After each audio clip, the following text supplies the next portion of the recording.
Hello everyone and welcome back to Scared Schmidtless, the true crime and horror podcast hosted by yours truly, Alexander I punched the fucking keyboard.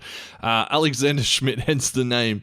I hope you've all been doing well. I've brought you 3 stories directly from No Sleep, which is a subreddit dedicated to spooky stories. So without further ado, let's get straight into them. The first one is just straight up called Fuck 2020, which is a fucking vibe, I tell you.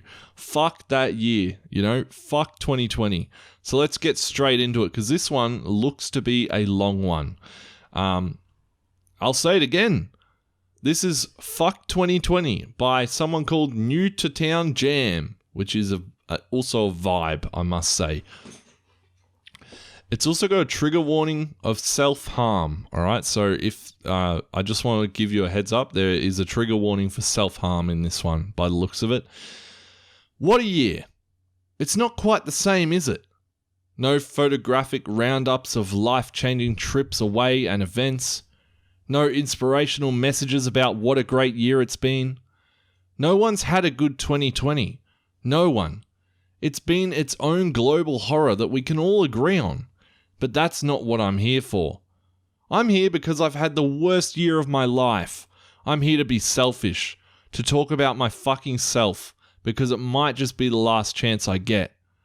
Also, these are only stories. This isn't a legit experience. Just a heads up. It wasn't just a bad one, and not for the same reasons that yours wasn't so great. Mine wasn't so great at one point because KFC ran out of chicken for 2 months and then they had to close the stores, and I honestly didn't know how to cope. I had to go to Macca's, which is a definite downgrade. I wish the everyday shit show the world has descended into was my main concern, but it just isn't. I've had far stranger things to worry about. It started in January. Every month it took a little more, another little piece, chipping away until there's nothing left to take. January 1st, 2020, I woke up without a left index finger. What? What? Oh, okay. It hadn't been cut off. There were no shrewd knife marks and no blood. There was no scar either. It just wasn't there. What do you do when you're missing a digit? I went to the doctors, pleading with them to work out why I was suddenly missing a finger. They didn't believe it had ever been there. Huh? Right. Sold me some bullshit line about phantom limbs and a referral to a counsellor. I begged them to check my records. If I'd been born without it, it would be listed somewhere, but my useless mother never took me to a doctor's as a kid. The records were barely there. Non-existent, while the doctor was insistent. I got used to life without a finger. I suppose I had to. Was there really any other choice? It wasn't much of a hindrance, really. Which hindrance means I guess sort of disability. It wasn't much of a problem. It took some adapting, but soon I'd learn to write, type, and do all kinds of things without the finger. Maybe the doctor was right. Maybe it was just never there to begin with. So I took the counselling referral. I imagined a finger for 24 years. Of course I took it. 6-month waiting list. Wow, I counted every lucky star and finger. That I wasn't in real psychological distress. What a fucked up system. I supposed that I would speak to them when they got to me, and kept on going on with my life. I didn't know at the time that I was already swimming against an ever-increasing current. February 23rd of 2020, I woke up missing the other index finger. The one on my right hand. Well, I guess you can't do, finger guns anymore. You haven't really got a barrel, have you? You've just... Sorry. It was there the night before, I swear. Well, the easy thing, right, with this is you go back to the same doctor and he would definitely remember that you were only missing one finger originally. I remembered the month I'd spent adjusting, how that finger was dominant as I typed and how I'd used it for pleasurable purposes just hours earlier. I wasn't going to be duped this time. Terrified, I called the doctor's surgery so many times my phone almost glitched that morning. I managed to get an appointment. A miracle after all the attempts it had taken just to get to reception. The doctor was stumped too. No pun intended. He referred me for blood tests and sent me to a local hospital to be checked over. They didn't find a damn thing. Not even your finger by the sounds of it. It was only a few weeks before March 13th came. It was a Friday. You don't forget Friday the 13th, especially not one in 2020, especially not one that rocks your world and changes your life forever. No, you don't forget the day you wake up without a foot. A whole foot. My entire left fucking foot was gone. No scar, no cut, no blood, just a clean nub where my ankle should have been. I screamed. I screamed alone in my house and no one came. I dialed the ambulance, was rushed in for more testing, and they kept me overnight. I laid in that hospital bed praying for answers. I'm not religious, but if anyone was up there, I am imploring them to help me. Please, why couldn't someone just help me? The staff at the hospital found nothing. They took so much blood I thought I might shrivel.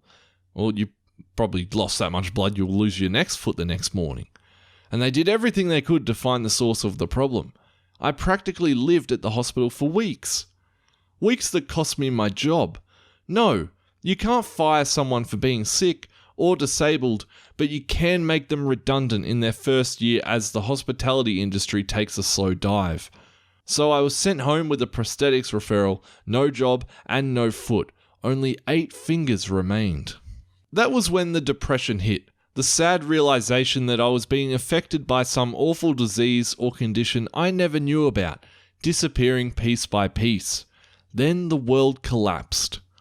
By April 20th, I was locked down in my apartment, something I considered a tiny miracle if only because my landlord couldn't evict me.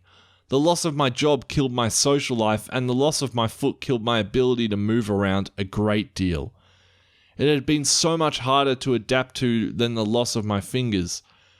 I took a nap at around 3 p.m. on April 20th and woke up an hour later without my right hand.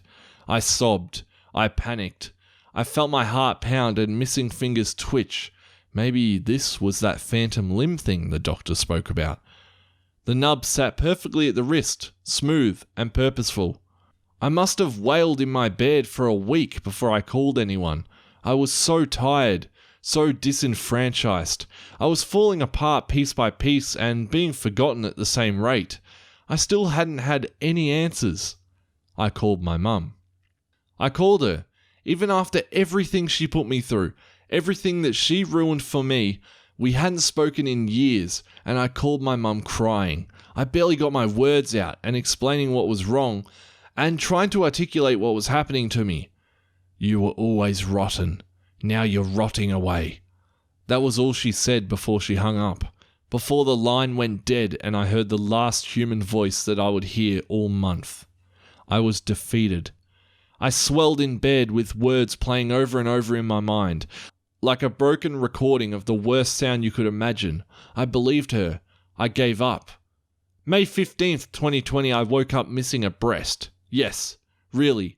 I clutched at an uneven chest, hands sweating as I fumbled with my phone in the other. I still had no job and little money the government gave me didn't cover it, so I couldn't call my doctor. The only number I could dial was 999. The ambulance came and they checked me over. They gave me a bed for the night, but they couldn't think of anything to do. They took x-rays, more blood tests, and a kind nurse snuck me £50 to top up my phone so I could call my doctor. The pandemic had changed everything.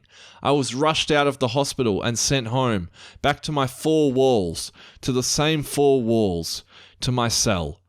June 27th, 2020, I woke up 25 years old. 25 years old and missing the pinky finger on my remaining hand. Happy fucking birthday to me.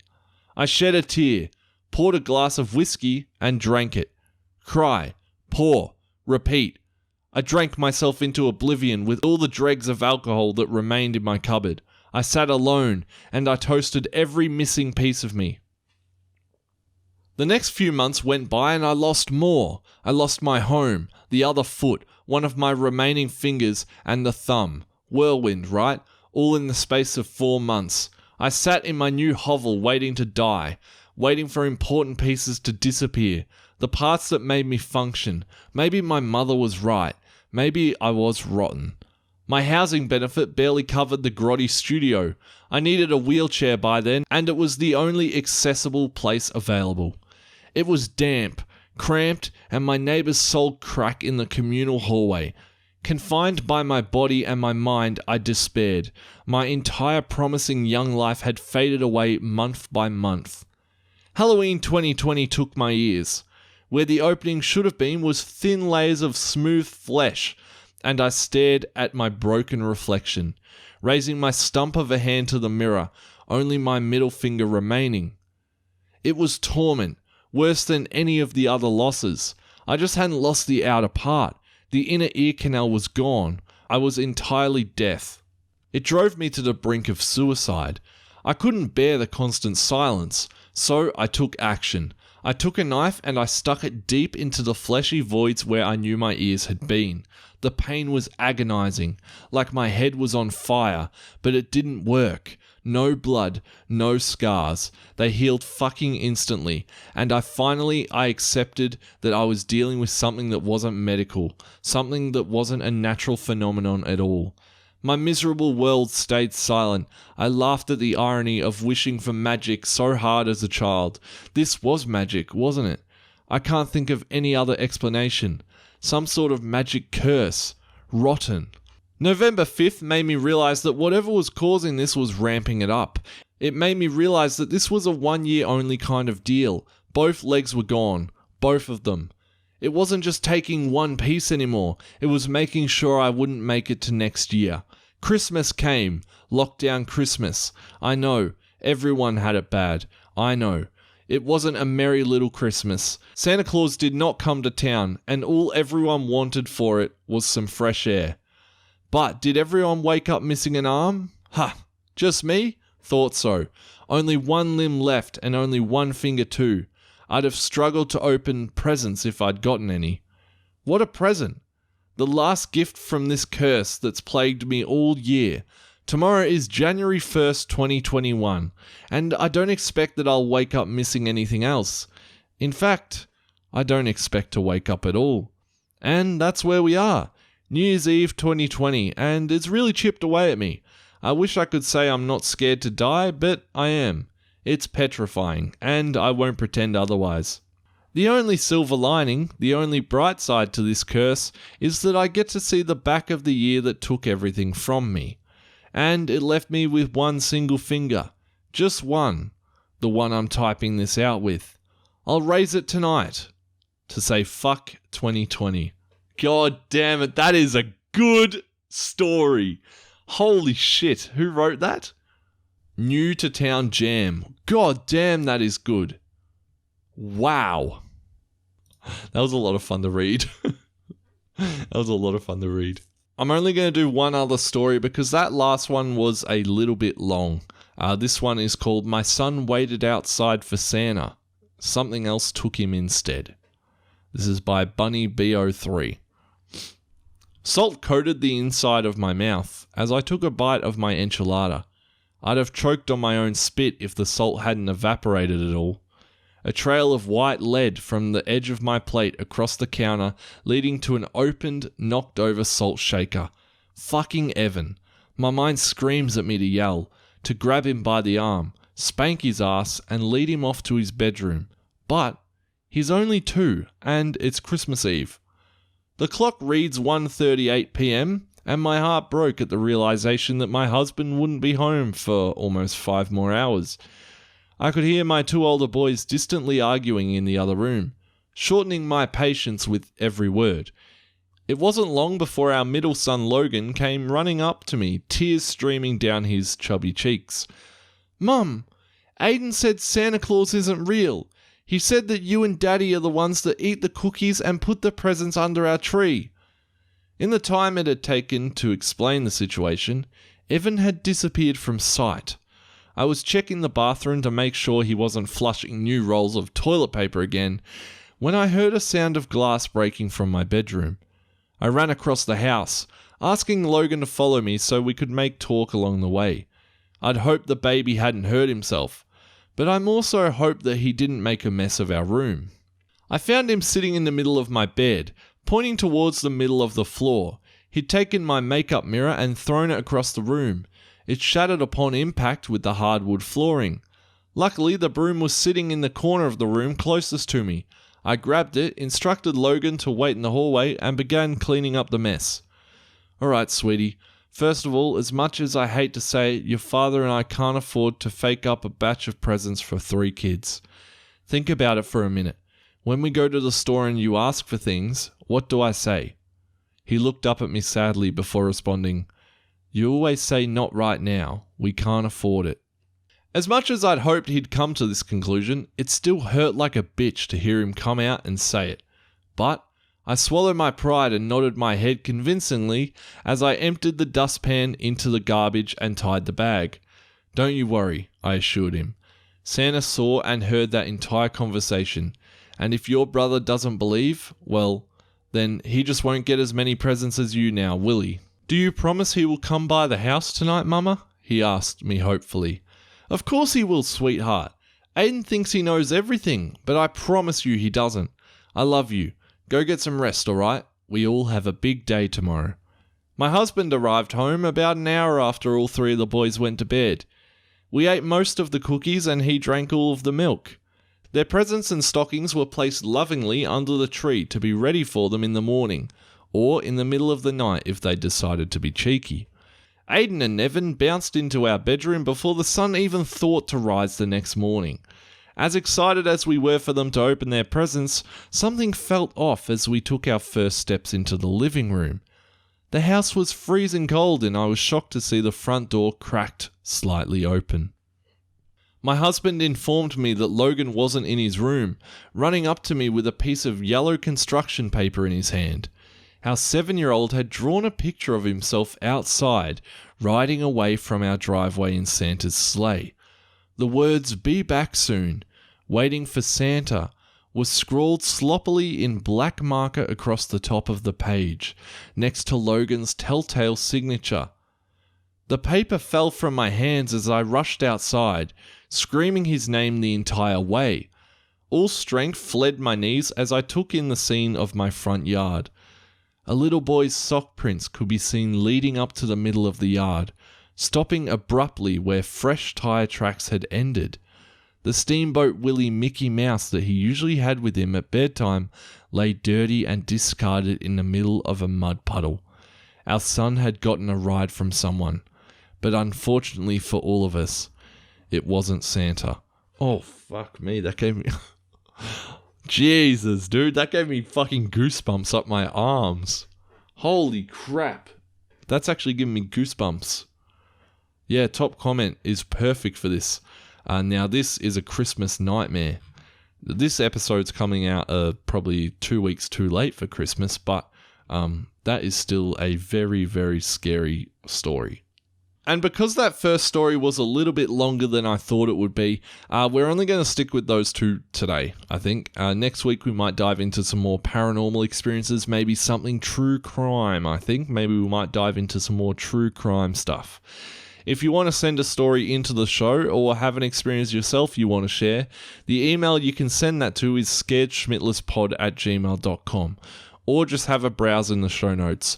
I also have a Twitter and Instagram down there that you can follow if you want to. Leave the show a positive review if you did enjoy it, and reach out to the show if you want to. I'm not scary at all, I promise. Thank you all so much for listening in, and I'll most likely be back next week.